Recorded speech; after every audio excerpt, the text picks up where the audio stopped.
videolõunatund Nõmme raadios.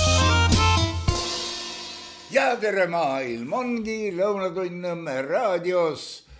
Olengi stuudios, lisaks on veel teisipäev, kui ma õigesti mäletan ja ma ilmselt mäletan õigesti.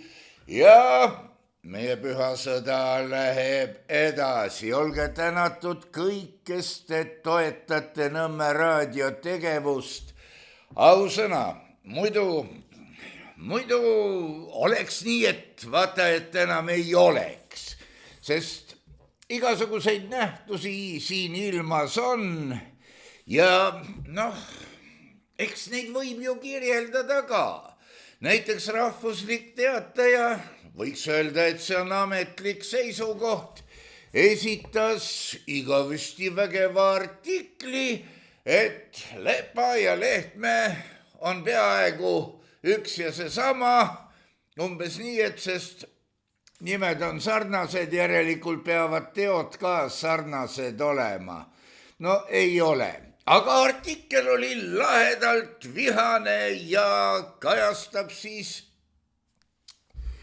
see ongi see paradoks, et on mind nimetatud natsiks ja kommunistiks. On öeldud, et mind rahastab Moskva ja mind rahastab Brüssel, Keskerakond ja Reformierakond. Et ei ole paika siin ilmas, kuhu ma ei poeks. Miks küll nagu vaba ajaga, kui seda juhtub ette tulema, midagi targemat peale ei oleks hakata. No tegelikult on ikka küll ja eks midagi saab nakitsetud siin ja seal peale selle praegu. Tegelikult võtab nende videote tegemine ka päris korralikult aega, sest kui sa tahad saada heliriba selle tehnikaga, mis mul on, mis on peaaegu sama vana kui mina, ja küll liialdan. Ja kui sa tahad seda saada korralikuks, pilti päriselt ei saa, sest vaata, ei saa kurat olla kahes kohas korraga, siin ja seal. Seal selle all ma mõtlen, et vaadata läbi jõlli, kuidas ma välja näen. No ei saa ja ega saatekülalisi ka sellega piinata pole mõtet, nad ka ainult inimesed, nad soovivad sulle kõik see paremat ja hoia jumal selle eest. Mainisin siin koledat sõna paradoks. Vaata, paradoks on sihukene asi, et nagu tohiks olemas olla, aga nagu ei tohiks ka ja ikkagi on, paneb sulle sõrme pihta, nii et naks, haamer pidavat olemagi ju hea ja õilis tööriist, millega kops tööd teha, kops teises kohas ka, aga ma usun, et paljud on avastanud endas eneseväljendamise võimsa viisi pärast seda, kui nad on koputanud sõrme peale ja ka selle sõrmega, kuigi ta on sõrm nagu teised, isegi suurem ja vägevam, nüüd ei saa nii hästi asju ajada. No ütleme, et see ei ole päriselt paradoks, kuigi ta võiks olla. Paradoks on see, et meil on üks põhiseadus ja hulk parteisid, kes kõik tahavad täita seda põhiseadust kõige paremini, nii et mingu või meri muruks ookean üle kallaste. Nemad on need kõige paremad ja kõik ülejäänud parteid, mis koosnevad samuti Eesti rahva parematest poegadest ja tütardest, kes soovivad, no vähemalt nii nad ütlevad, oma riigile head ja veel paremat, kes põlevad raugematus patriotismi leegis. No on juba jutt niisugune, et Lepa, pane nüüd musikene kinni, aitab küll, sa oled täna ei ole. Vaat nali ongi selles, et nii mõnigi asi mõjub üleloomulikuna, sest meile on õpetatud, et see on normaalne, aga meil pole nii palju seda oma oidu. Frau Raitar kirjutas täna midagi sellest, et tee kursusi, müü pileteid, siis saavad teised ka targaks. Mullegi on öeldud, et Lepa, müü pileteid, pea loenguid. Aga ma pean tunnistama, et ma ei oska. See on ka üks paradoks. Ma teen seda, mida ma teen ja ma ei saa sind välja dresseerida. Jah, see on õige sõna, see ei ole õpetamine, see on dressuur. Selliseks, nagu mina olen, sellepärast, et mulle endal hakkab paha seda vaadates. No ei ole. Inimene peab olema täpselt selline, nagu tema on, nii nagu muide. Kas see oli möödunud või ülemöödunud saate selles reklaamilauses ütles ka Kertu Luis, kes on meil eetris reipalt, rõõmsalt, reedeti need 3 R-tähte kohe nagu eesriim. Et küll on hea tunne, kui saad jääda iseendaks. Ja see on tõepoolest hea tunne, sest siis sa ei saa iseennast segada. Aga Frau Raitarile pakuti ja tema ütles, et neid asju ei saa ju, või kuidagi niimoodi ta väljendas, ma ei mäleta, niimoodi diagonaalis lugesin, aga tegelikult on lugu selline, et meenub mulle Harri Raudvere jutt tasulisest kõrgharidusest, kus lepingus on juttu ainult sellest, et sinult võt nii ja naa palju raha sel ja sel kuupäeval, sinult siis seda ja seda ja seda, aga mida ei ole mainitud, on kohustus õppida. Järelikult ostad sa endale. Vot seda meil ei õnnestunudki härra Raudverega selgeks vaielda, mida sa siis õieti endale selle oma raha eest ostad. No tema käis selle kõrghariduse värgi läbi, osales loengutel, jõudis järeldusele, et meie sotsiaaltöö tugineb suuresti Soome joodikute baasil konstrueeritud näidetele ja nii edasi, et tal tekkisid seal, no ma ei saa öelda ka, et vastuolud, aga ta oskas esitada küsimusi, mille peale hellema hingega inimesed, olgu nad siis professorid või akadeemikud, võivad solvuda ja koguni vaata, et õhtul patja nutta. Küsimused olid sellised, et isegi minusugune, kellel fantaasiat nagu natukene on, ma jäin hätta, kui ta talle omase tulihingelisusega, ma pean silmas Harri Raudveret, mitte Frau Raitarit, seletas, mis see on. Ja kurat, võt, kui see oli nii veenev, et jah, et on kohe. No ja siis oligi selline asi, et ma võin ju müüa teile palju pileteid, tulla püüne peale ja seletada võib-olla koguni ka tulihingeliselt nagu džigit. Aga kui tulemus on see, et enamus ütleb, et küll rääkis ilusat ja tarka juttu, oleks meil selliseid rohkem. Või see oli nii kuradi loll jutt, et ma ei saanud mitte millestki aru. No võt, see ongi küsimus.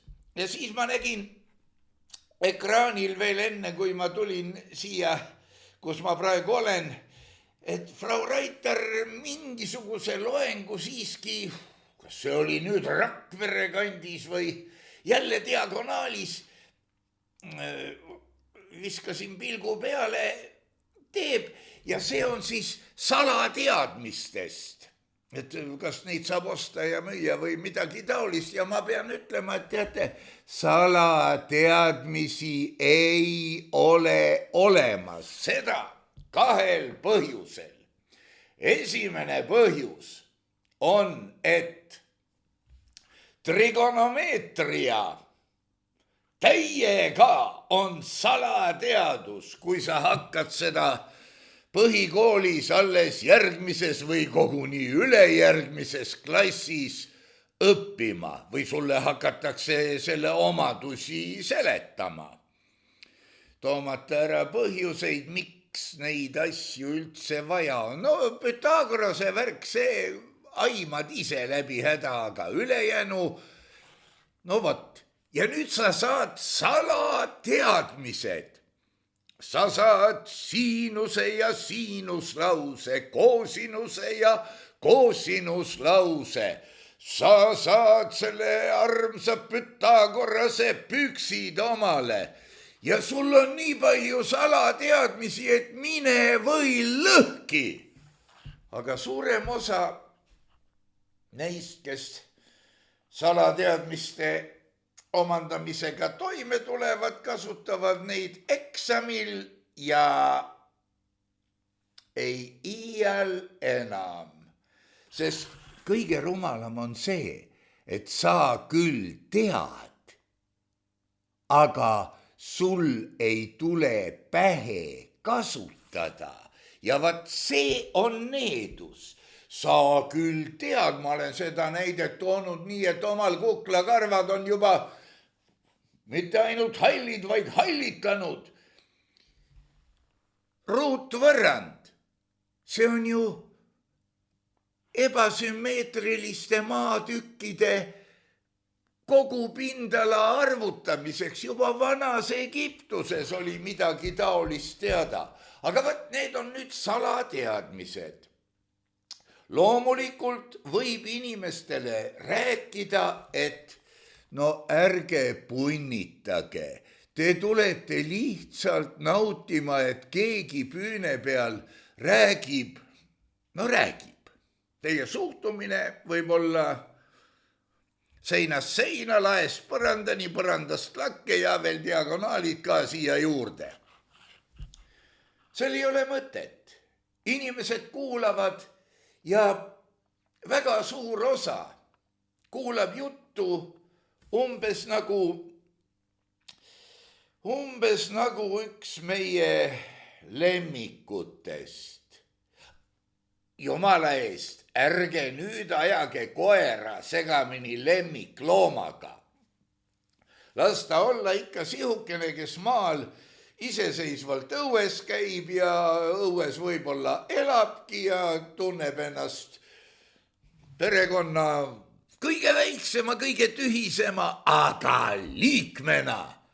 Ja vastastikused suhted ka vastavad. Sest vaata, kui koerast saab lemmikloom, tegelikult selle kõige õudsemaid tunnusjooni nägin mina möödunud sajandil siis, kui läbisin koerte üldressuuri kursuse, siis olid hundikoerad veel kõrge tagumikuga, aga edasi tuli elukas, mida meil nimetati poliitkorrektselt Ida-Saksa lambakoeraks ja mille tagumik vajus varsti nii järsu nurga all maa poole, et jumala eest till tõmbas mättaid, kui aeglaselt liikus. No ei ole ilus. Peale selle olin ma tuttav juba selliste elukatega nagu Carassius auratus ehk kuldkala. No Carassius on tavaline koger, vene keeles ongi karass. Aga milleks? Ja see võib olla küll ilus, lehvib ja lotendab kot lilleõis, aga see ei ole enam kala, see on nagu lemmikkala või midagi taolist. Aga põrutame nüüd paradokside najal edasi. On üks inimene, kelle kohta asjatundmatud isendid võivad öelda, vaat tema on lugupeetav isik, tema on suur, tark, tähtis ja nii edasi. Aga kui me nüüd vaatame siia juurde Nikola Tesla ütlemist ja tal ilmselt oli teatav kogemus või arusaamine, siis see võiks teha valvsaks ja ütles herr Tesla nimelt, et vääritud inimesed ülendavad end teiste alandamise arvel. Nojah, ja kui me vaatame meie parteisid, eriti valimiste ajal, suti enne, suti pärast, selle partei omad on keeranud terve Eesti, ei, teie partei omad keerasid terve Eesti, ei, tuletage meelde, mis te tegite 1805. aastal, no ma laberdan siin, keel laperdab suus ja aastaarvud ei ole päris õiged ja üleüldse, aga käib ju meeletu teiste alandamine, millega siis ennast vähemalt oma meeles tõstetakse taevastesse kõrgustesse. Ollakse aus ja õiglane, sest kui kohe valega vahele ei jää, siis ju räägiti tõtt ja kõik see hilisem ei loe ja nii edasi. No vaadake, on paradoks, eks ole. No samas võib vaadata, et päris sellised aktiivsed ja andekad tegelased olid Mõhka ja Tölpa. Kes teab teost, on õnnelik. Eks need Mõhka ja Tölpa kaklesid ka omavahel sellepärast, et kumbki pidas end teisest ikkagi suti paremaks. Aga tegelikult eemalt vaadates, no hoia ja keela. Samas võib siia juurde panna kenakese inimolendi kui niisuguse. Ja vaatame nüüd inimolendit. Talle on üks partei selgeks teinud, et see on nii ja see paberileht on sinist värvi. Kui meie näitame sulle seda paberilehte, sina näed, et see on sinine. Kui teised näitavad, siis ta on täis pritsitud rämpsu ja kole, aga kui meie näitame, ütle nüüd sinine. Ja inimene hakkabki ütlema. Ja siit me jõuame propaganda juurde, sest ka sellised sektid, mille juhi käes valge paber muutub siniseks, no ka nemad kasutavad propagandat. Me oleme näinud ka, mismoodi paneb inimesi kokku kukkuma ja nii edasi, et siis ma isegi ei ole lähemalt uurinud, miks tema väitel nii toimub, aga küllap see on seotud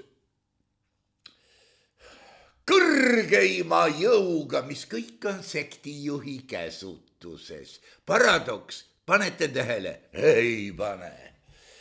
Kui inimene reageerib enne, kui ta vähegi mõtlema hakkab, on ta juba sekti ori ja sekti propaganda, olgu see siis partei või klubi, on teinud oma töö.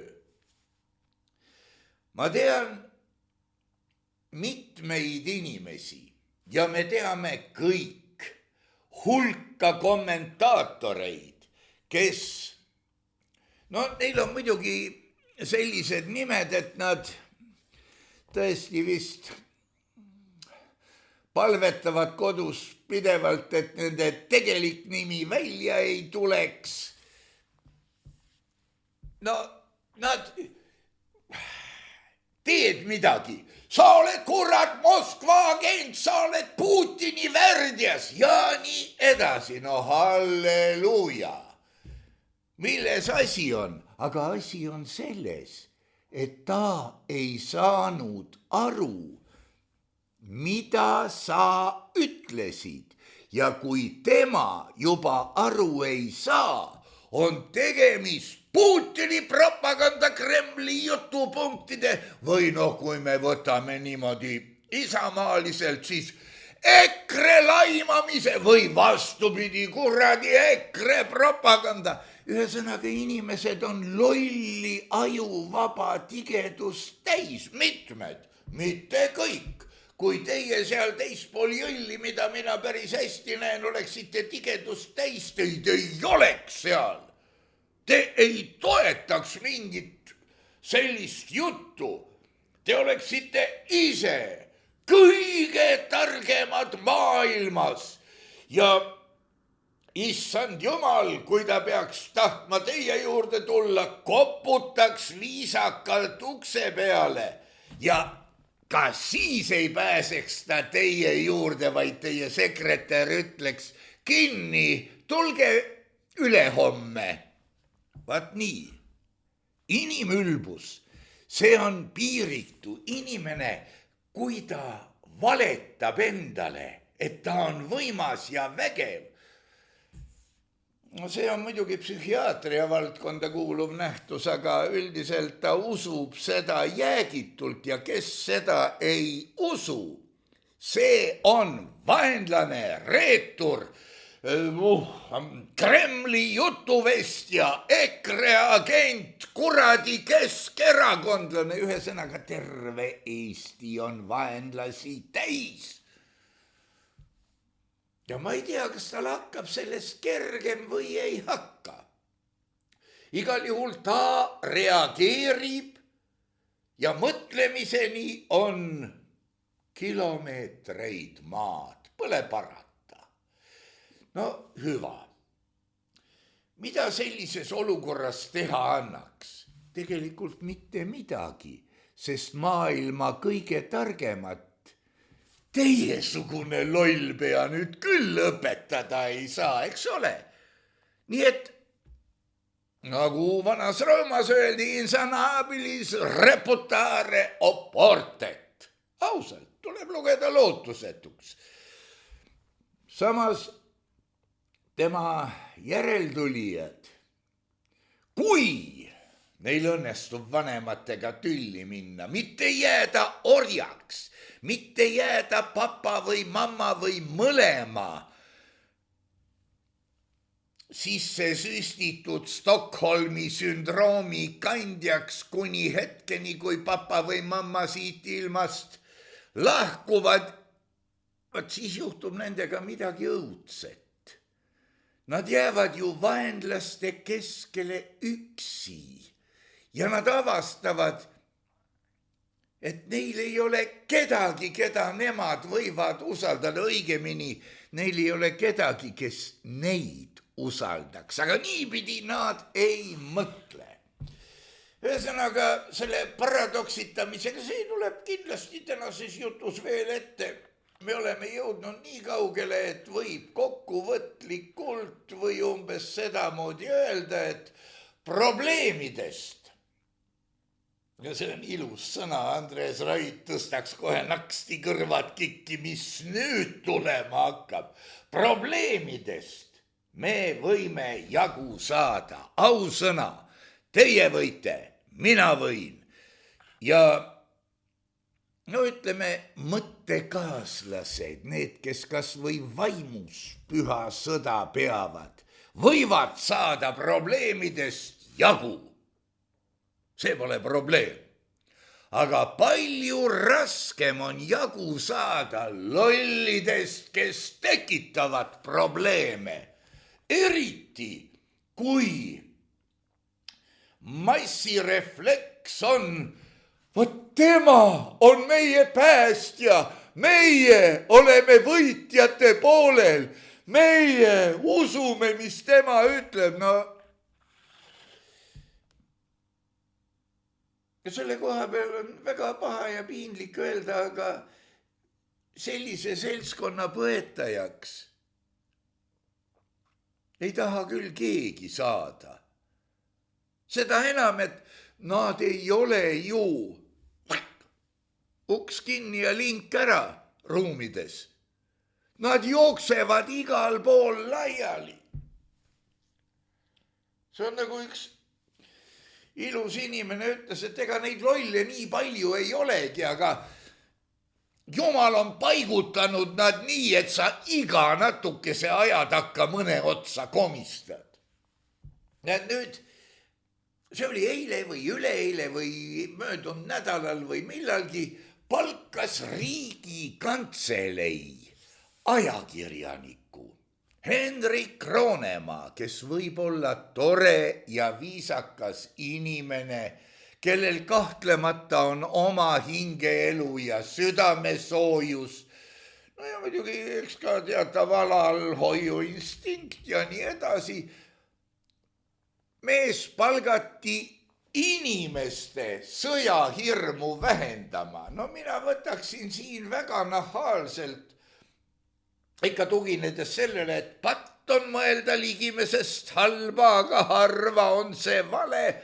Tuginedes sellele, et üks asi on rahvas ja teine asi on inimesed. Kas tõesti Pühal mäel askeldavate inimeste sõjahirm on kasvanud selliseks, et neid on vaja rahustada. No mis asi on sõda? Me enam-vähem aimame, me oleme seda filmis näinud ja me usume, et tänapäeval käib enam-vähem samamoodi, kuigi killud sotsiaalmeediast näitavad meile droone ja igasugust sellist tapmist, mis no tõsi, mahub pähe, et nii tehakse, sest ma olen seda oma silmaga läbi ekraani näinud. Selle koha peal ütlen ma ka veel, et helistas, see oli kirjatükk, mis tuli. Raigo Sõlg on ka midagi lugenud, kas seda sama või igal juhul seal oli, et üks mees nägi dokumentaalfilmi sellest, kui jõle oli keskaegsete neegrite elu, kui neid Aafrikast laevaga, purjelaevaga muidugi, Ameerikasse orjadeks veeti. Näete? Huvitav, et ei ole sotsiaalmeedia katkeid, originaale muidugi, kuidas Julius Caesar tapeti. Aga inimene on seda oma silmaga näinud. No hea küll, inimene on, kui ma ütlen inimlik, siis hakkab mul imelik. Nii et jah, mis on sõda, seda me aimame. Aga miks on sõda? No vaata, kunagi, see oli siis, kui ma olin kroonuteenistuses, siis oli nii, et aeg-ajalt sai seinast kõva laksu elektrit, siis oli üks betoonplats, kus sai liikuda ainult jalgu lohistades 20 sentimeetri kaupa, sest muidu tuli selline elektrisähvakas strateegiliselt olulisse paika, et ja kui sa olid juba natuke kaugele läinud, siis tuli mõne lahastus peale, kuidas sealt ära nüüd saab. Nii et oled ära ja kerad on terved. Aga jah, mis on elekter? Selle väljendusi me teame, aga miks on elekter? Kus ta on? Kuidas ta toimib? Vaat see on juba kahtlane. Me võime otsida igasuguseid näiteid siin, et elekter või midagi taolist on merevaigu hõõrumisega, et sealt olla tulnud nimetus elektron ja kõik. Aga miks ta on ja miks teda tegelikult, teda inimesed pannakse teda austama selle läbi, et tema ees tuleb jubedalt maksma hakata, sest kuhugi ta kaob nagu ära või ma ei tea, aga noh, hea küll. Sõda. Kas ja kes pidid omavahel tülli minema, et tekiks sõda? Esimese maailmasõja tekke põhjuseid on analüüsitud ka Saksa ja Vene valitseja omavahelise, see käis vist telegrammidega infovahetuse kaudu, kus millegipärast telegrammid läksid nihkesse, nii et Vene pool vastas ebaadekvaatselt ja mõjus solvavalt. Nii et see nagu toodi seal põhjuseks ja nii edasi. Aga kes hakkavad sõdima? Siin ma praegu andsin vihje, et üks riigivalitseja läheb tülli teise riigivalitsejaga, siis köetakse rahvas üles ja aetakse teineteise kallale. Aga mis siis kasu on? No ma saan aru, et sõda on põhjendatud ka, eriti just näiteks Adolf Hitler Mein Kampfis, vajadusega hõivata territooriume aaria rassi jaoks. No kena. Tal on seal üldse hulk huvitavaid mõtteid, ei ole midagi parata. Aga kui inimesel on refleks, et see teos on loll, kole ja paha ja igal pool on vot niimoodi ja naamoodi, ärge lugege.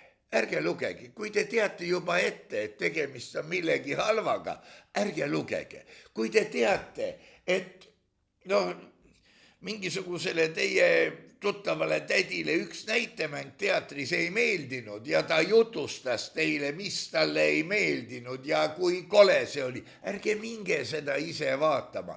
Teatrisse peab minema ja ka selliseid teoseid peab lugema puhta lehena, ilma igasuguse aukartuse või jälestuseta või eelteadmistega, millele tugineda ühe või teise hetke või lauseosa hindamisel. Ei, tehke aju tühjaks ja siis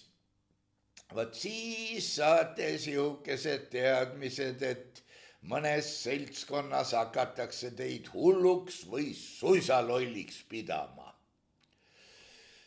Aga jah, kas mõni riik sigatses ja läbirääkimisi ei osata pidada? Kuidas riik saab sigatseda? Iga koguduse juht võib ajada koguduse liikmed teise koguduse liikmete peale tigedaks, et nemad rikuvad vaat niisugust naasugust pühadust. Ja eks siit edasi tulebki konstrueerida 7 kuuli nagu Sarajevos ja ega siis kohe sõda lahti ei läinud. Tükk aega veel kiruti, vannuti, sõimati ja alles siis. Kusjuures sellega oli ka niimoodi, et juba 1800 lõpus kirjutati erzherzog Ferdinandi kohta ühes väljaandes, vähemalt nii on mulle väidetud ja midagi on ka nagu näidatud, et kahju, ta on väga tore inimene, ta oleks väga hea valitseja, aga kahjuks ta valitsema ei pääse. No ja ei pääsenudki. Seosta nüüd neid asju. Aga mis on sõja psühholoogiline põhjus? Tegelikult tahetakse ju lihtsalt, ütleme, kui me võtame Eesti ja Läti, siis näiteks Riigikogu tahab Seimile või Seim Riigikogule tappa anda ja ise selle saali üle võtta, et siis teha selgeks rahvale, kes ei puutu asjasse, kuidas tegelikult elama peab. No täiesti ajuvaba ju, eks ole. Ma ei tea, kus kohas Lätis see valitsus asub, aga kui need paarkümmend jeekimit seal otsustavad, et ei, Stenbocki maja peab saama meie omaks. Nad kurat ajavad rahva tigedaks ja vaata, et tulevad, eks ole. See on nüüd hirmu suurendamine muidugi. Palun ärge võtke tõsiselt, võtke põhimõttena. No muidugi sellega kaasneks, et tootmised ja loodusvarad ja muu taoline võetakse nüüd oma võimu alla. Mängu nimi on võim ja veel kord võim. Ja lõppude lõpuks rahvas peab ju kartma ja austama. Meie rahvas käib ka ju tegelikult niimoodi, et igal ühel kuskil siin kerade või poolkerade aju omade vahel või suure ja väikse aju vahel või pea ja selja aju vahel tiksub mõte, et äkki nad tahavad veel mingi maksu välja mõelda, äkki neil on veel raha vaja. Mitte keegi ei küsi, milleks teil kuraditel raha vaja on. Ajage läbi sellega, mis on ja ärge nöökige rahvast. Mitte isand lase perel elada, vaid valitsus ära sega majandamist. See on põhimõtteliselt öelda, ma ei kutsu kedagi üles ega alla ega diagonaalis, nagu ma siin trigonomeetriast rääkisin. Ei. Aga see on põhimõte. Ma ju pean teadma, mida te tahate teha. Ja ma pean saama kontrollida, kas te ikka seda teete. Kütuseaktsiis pidi tegema meile teed. No midagi tehakse ka. Aga tänu Euroopa Liidu toele need meie saame meil omal raha. Vabandust. Üks vahelugemine tudengi kirjast.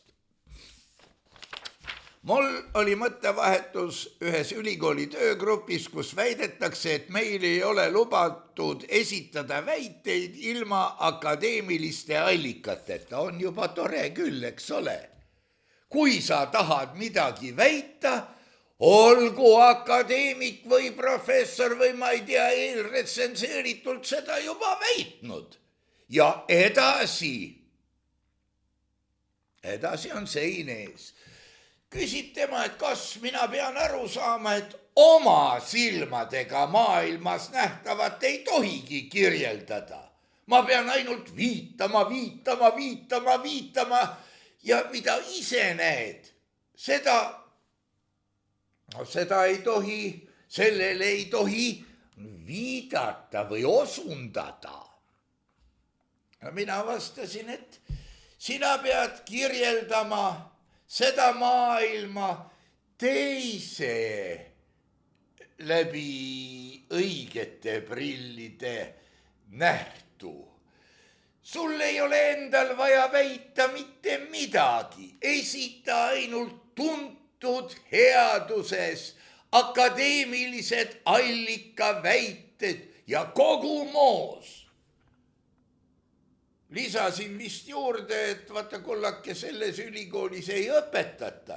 Sellest stresseeritakse ja enne hakkab, see on minu suuline väide, enne hakkab kipskuju kakale, kui seal teadustöid ka teaduse mõttes tehakse. No see on siis nii palju kõrgharidusest. Ja muidugi paradoks. Akadeemilised allikad või ma ei tea, propagandistlikud allikad meil väidavad juba, et pealt 1400 päeva Venemaa kukub kokku, nii et lörtsti. Ja nüüd veel palkas see Riigikantselei ajakirjanik Henrik Roonemaa inimeste sõjahirmu vähendama. Lisaks eile hommikul või üleeile ilmselt lugesin mina, et riigikaitsekomisjoni põrmustav raport Kaitsevägi ei suudaks varasemate otsuste tõttu võimalikku sõda võita, kuigi meil siin olid ju optimistlikud häälitsused, et me anname Venemaale ennetava vastulöögi, tuustime teist nagu sigar roguski kotti ja võidame. Kui kiiresti me võidame, seda vist öeldud ei olnud. Roguski kott on ka minu täiendus, kui te tahate klassikutele viitama hakata või solvuda. Roonemaa sai tähtajaks 4 kuud, 31. jaanuarini töötasu ei avaldata. No hea küll, ega ei ole meil vaja nii varakult hakata teise mehe rahakotis ka sobrama, see töötasu tuleb ju tegelikult välja aruannetest. No mis siis nüüd on? 4 kuuga, mis saab inimeste sõjahirmus, kas inimeste sõjavaimustus või puhutakse suuremaks seda, mis juba on või ma ei tea, mis nüüd tehakse riigikaitsekomisjoniga. Kas lastakse kutid lahti või see on ju, mis signaali nad annavad.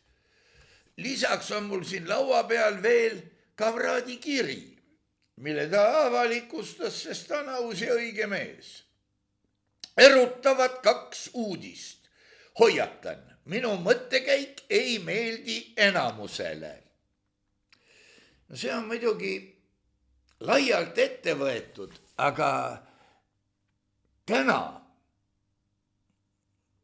võiks öelda ka, et see ei meeldi lärmakamale osale, nendele, kes pääsevad rohkem lärmama, aga ka see ei puutu asjasse. Esiteks, Riigikogu riigikaitsekomisjon avastas selle, mida tean juba kogu oma elu. Eestimaa ei saa Venemaale sõjaliselt vastu. Noh, jah, eks see käebuspannil võib ju Taani togi peale haukuda muidugi hirmuäratavalt, aga ma ei taha sellega mitte midagi öelda, sellega ma lihtsalt meenutasin eile või üleeile nähtud YouTube'i klippi, kus pisikene koer läbi klaasukse haugub kenasti suure togi peale. Huvitav, kust nad teavad, et nad mõlemad koerad on sellise kasvuvahega.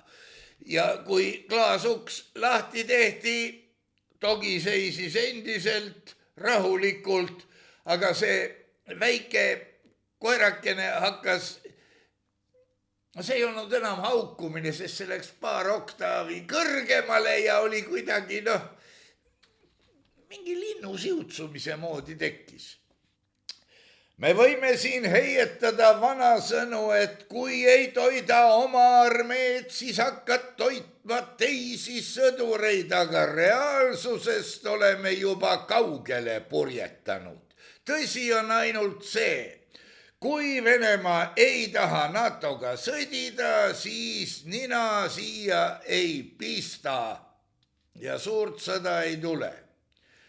Seni imestan, miks pole rohelised mehikesed meie piiri ääres sigadusi teinud. Me paneme meeletu raha relvastuse alla, aga nii kui Trumpil saab siiber ja lõunaeurooplased oma piire Aafrika surve eest kaitsma lähevad, oleme pehmelt öeldes käpuli. Ei tule soomlased ja rootslased, neil on vaja sõjategevuseks oma parlamentide otsuseid. No see oleks muidugi jah, parlament vaidleb ja siis leiab, et aga kuulge, mis me vaidleme, meil pole ju enam vaja midagi otsustada, see oli Murphy seadus muidugi, veendud tegutsemisvajaduses ja sa näed, et enam pole vaja midagi teha. Me paneme meeletu raha relvastuse alla. Mina pole spetsialist, aga üks pädev sõber kirjutas. Öösel teevad raketid maatasa Tapa ja Võru, sõjaväeosad, Ämari lennuvälja, Toompea, teletorni ja Iru elektrijaama. Üle piiri tuleb 300 000 Põhja-Korea kõrilõikajad, kes ei tunne muud kui käsku tappa. Nii et minu arvamus on see, et ainult NATO aitab ära hoida suurt hävingut. Kas tuleb sõda või ei, otsustab üks inimene. See on muidugi kahtlane. Aga ja kui tal pole kõik nagu peas korras, siis läheb nii, nagu Jumal juhatab. Riik võttis tööle tubli mehe, kes kõva palga eest vastutab selle eest, et vähendada inimeste sõjahirmu. Mul hirmu pole. Aga veenge mind ümber ja mitte ainult mind, ka riigikaitsekomisjoni. Siis teine probleem. Eesti lapsed tulevad lasteaiast ja juba kasutavad oma kõnes vene keelt, kuna lasteaiad nagu koolidki on nüüd kõigile eestikeelsed. Siin peaks nägema vaid positiivsus, sest kui lapsed suureks kasvavad ja kui telliskivi jalale kukub ja vene keelt ei oska, siis polegi nagu midagi öelda. No vot, ja nüüd me oleme jälle paradoksis. Ühest küljest. Lähme, võidame, teeme teisest küljest. Teisest küljest ma ei teagi mida, aga millegipärast meenub, et seda on öelnud üks tark mees, et valitsuse lahendus mingile probleemile võib olla hullem kui probleem ise. No muidugi siin on veel niisugune asi, et räägitakse CO2-st ja planeedi ülerahvastamiseks, aga seletage mulle ära, miks müüakse praegu CO2 generaatoreid kasvuhoonete jaoks, et vili või mis seal kasvab, kõik taimekesed vohaksid. Neil on CO2 vaja. Kasvuhoones sees, CO2 kasvuhoonest väljas, koristage ära. Meie oleme vastu. No tehke kindlaks, mida kurat me õieti tahame. Tuulikud on kasulikud, tuulikud on kahjulikud, see on kasulik, teine on kahjulik. No räägime veel sellest, et alkohol on kahjulik. Minge Käraka poodi ja vaadake, kui palju alkoholi erinevat marki alkoholi seal on. Kui see on tunnistatud nii-öelda rahvusvaheliselt kahjulikuks, kui riikide valitsused ühe käega võitlevad alkoholismi vastu, teise käega noolivad aktsiisi. Ja siis räägitakse homo sapiens. No homo, sellest ma saan aru, aga et sapiens ka, oia jumal, ei. Ja kui palju elab õige inimesi meie planeedil ja kus nad elavad?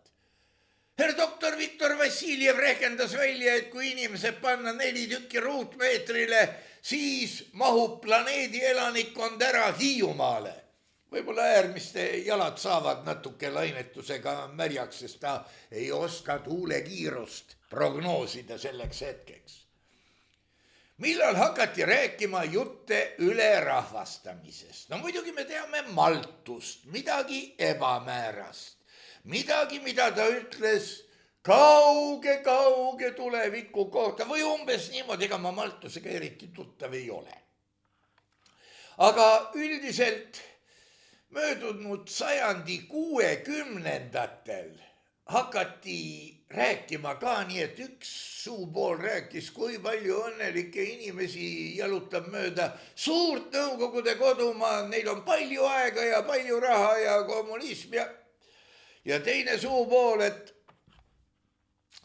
et jah, et kapitalistlikus maailmas on liiga palju inimesi ja nii edasi. Siis jäi mulje, et 20-30 aastaga võib planeedi elanikkond kahekordistuda.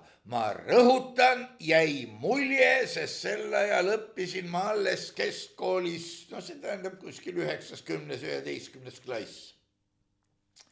Tegelikult kaunikesti küsitavatel andmetel, andmeid on mitmesuguseid, oli umbes nii, et esimene miljard inimkonna, vaat nüüd peab uurima, kui pikas ajaloos, täitus 1804. aastal. Kas see oli nüüd Euroopa ja Ameerika peale kokku või rehkendati siia sisse ka Austraalia ja Aafrika ja Hiina ja nii edasi, ma ei tea. Teise miljardi täitumist pühitseti issanda aastal 1927. Nüüd läks kõigest 33 aastat mööda. Siin võivad vandenõuteoreetikud muidugi seda 33 rehkendada, sest eks neid riiklikke autasusi, medalid ja värgid, neid on meil ka vist 33 erinevat järku ja need mõtles välja, et nii palju peab olema president Lennart Meri ja siin võib ka muid seoseid leida. 1959, 3. miljard, 13 aastat hiljem. Seega siis 70-ndatel, ma mäletan, olin siis keskkoolis, sai 4 miljardit kokku. See oli siis 72 või mis ta oli. Edasi läks 13 aastat ja oli käes 5 miljard. 12 aastat ja 6 miljard, veel tosinkond aastat ja kuskil 7 vist või ja nüüd on meid pealt 8 miljardi.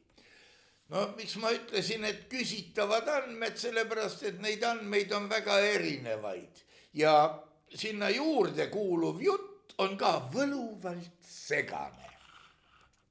70-ndate alguses oli, ma ei tea, kas profeteering või tuntud headuses teadlase seisukoht moes, et vaesed inimesed, ebarikkad inimesed, selles mõttes vaesed, sigivad nii hirmsasti, et varsti ei mahu rikkad inimesed enam ära. See rikkad oli minu täiend praegu.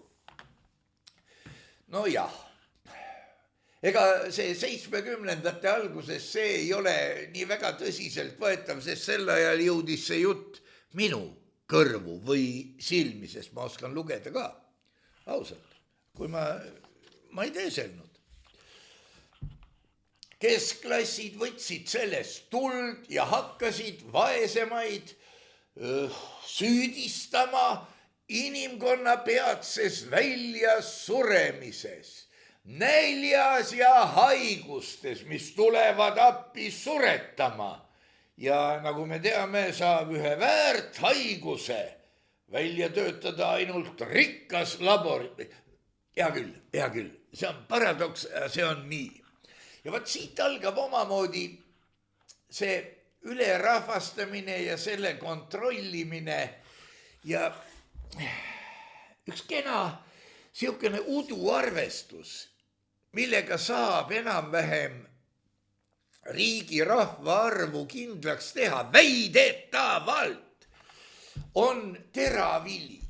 Maailma spetsialistid väidavad, et iga inimese kohta tuleb aastas toota tonn teravilja, milles ma kahtlen, sest üks andekas ja tore õpetaja keskkoolis ütles, et maailma viljabörsil müüakse juba praegu läbi aastas 3 korda rohkem vilja, kui planeet toota suudab. Aga need kõik on tehingud paberi peal, see on viljabörs.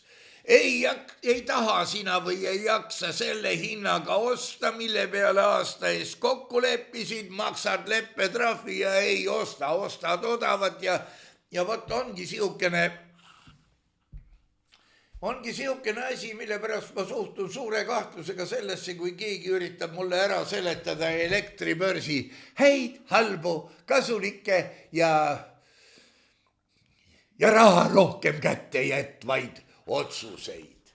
Aga no jah, ega see tonn teravilja, see ei ole siukene asi, mille inimene peab nüüd ise keresse keerama. Seal on ikka notsud, vissid ja kärakatööstused kõik sees.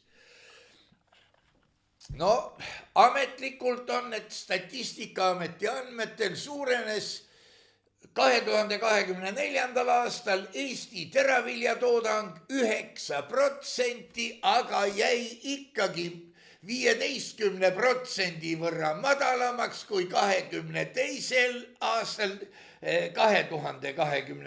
Panete tähele, millised petteliigutused vasaku jalaga siin on.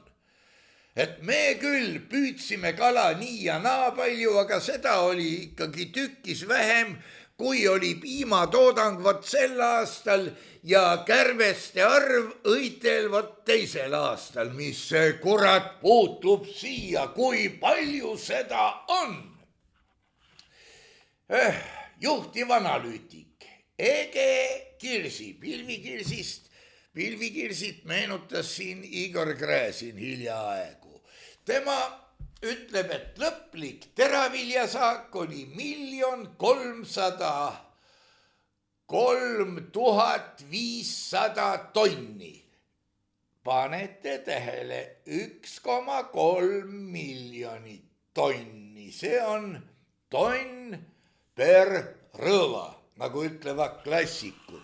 Teistel andmetel muidugi 1 258 000 tonni, aga 2, 5, 8, 4, 6, 8 tonni. Vaat see on nüüd täpselt öeldud.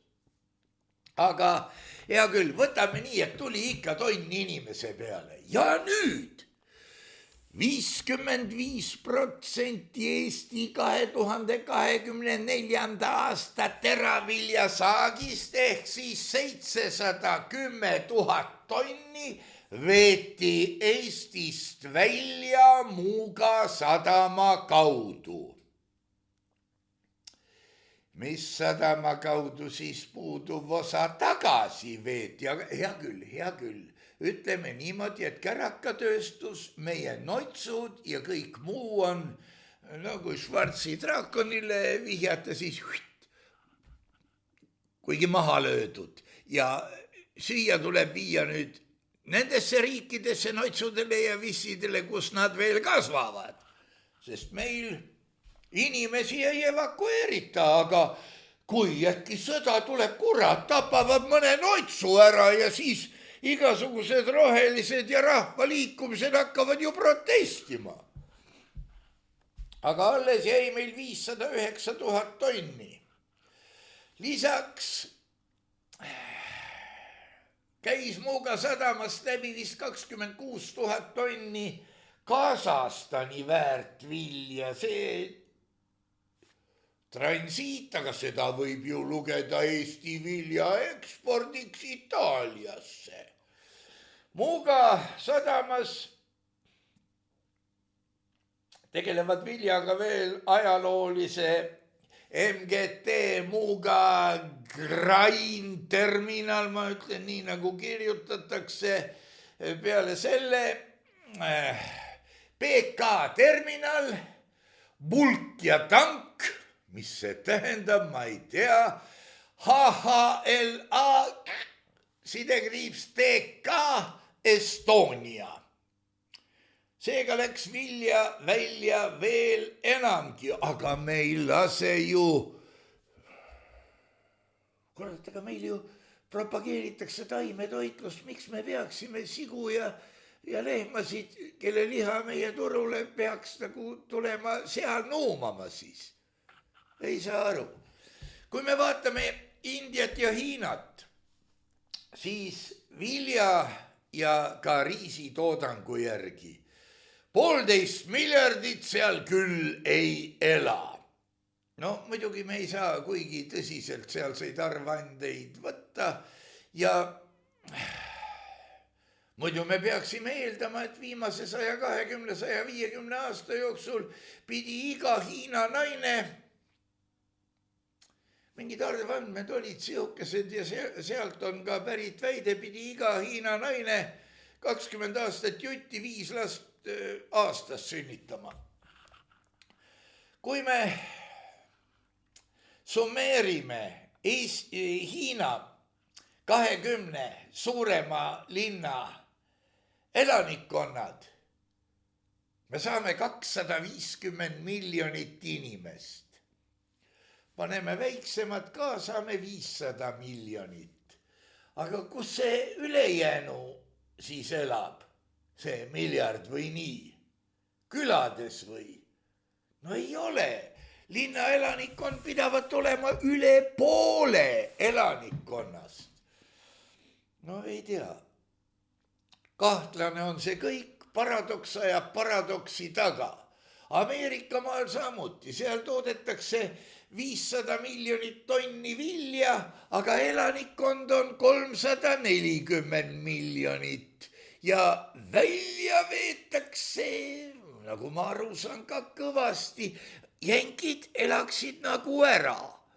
Indias on jälle toiduainete arvestusega pahasti. Nii et kas on meie planeet ikka ülerahvastatud ja teisalt, kas maaelu väljasuretamine on pikemalt ette planeeritud protsess või hetke emotsiooni plahvatus? Möödunud sajandi keskpaik. Tehnika oli arenenud juba nii palju, et üks töömees toitis ära enda, oma naise, oma lapse ja perepensionäri. Selleks tuli tal rabada 8 tundi päevas. Tänaseks on tehnika arenenud, aga ikka peab 8 tundi päevas rabelema. Peab kas või kontooras kuskil tooli soendama, aga sellel on põhjendus, kui kõik see kamp töötult tänavale läheks oma praeguse palgaga. No nädal aega ja nad hakkaksid lõhkuma igavusest ja lollusest. No jah, aga praegu peab selle 8 tunniga töömees ära, tootev töömees ära toitma terve logardi polgutäie ametnike riigiametites pidavat 2 miljonit isendit meil töötama või tegelema, ütleme niimoodi. Pensioniiga tõuseb kogu maailmas.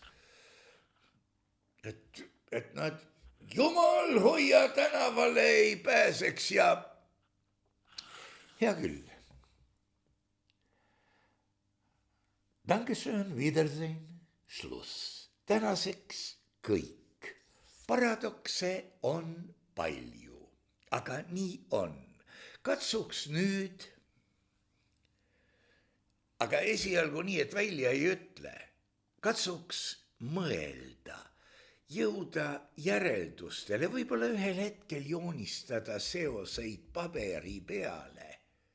Paber tuleb pärast ära põletada, sest muidu läheb see skisofreenia asi tõendina toimiku vahele. Ja saaks ehk esialgu Eestist, hiljem ka maailmast selgema pildi. Fakt on aga see, et jälle paradoks, reeta saavad sind ainult lähedased inimesed või no piltlikult need, kellega sa oled ühes kaevikus, sest nemad teavad ja tunnevad sind. Mingile kuradi Putinile värgile sind pole olemaski.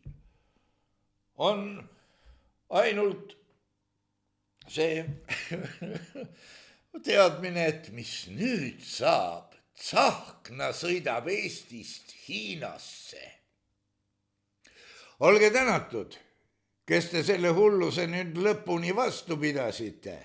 Olge tänatud kõik toetajad. Ausõna, teie toetust on väga vaja ja nagu te näete, ma ei kosu, ma sõidan endiselt vana autoga ja seda mitte selles, et ma olen patoloogiliselt kooner, vaid siin on ühiskondlikud põhjused.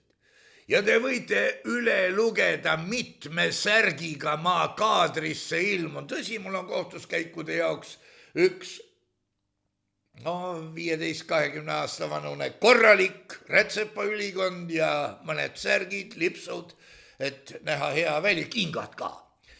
Ja ma ei unista sellest, et mul surma hetkel oleks laiali jaotatud kuskil siin Eestis, Ameerikas, kurat teab kus, Euroopas kortereid, maavalduseid. Ja et mul oleks kahju surra, sest kurat võtku 8 miljonit jäi panka kinni. Aitäh, toetajad, loodame kõik, kes me siin esineme teie peale ja meie püha sõda ei ole lõppenud.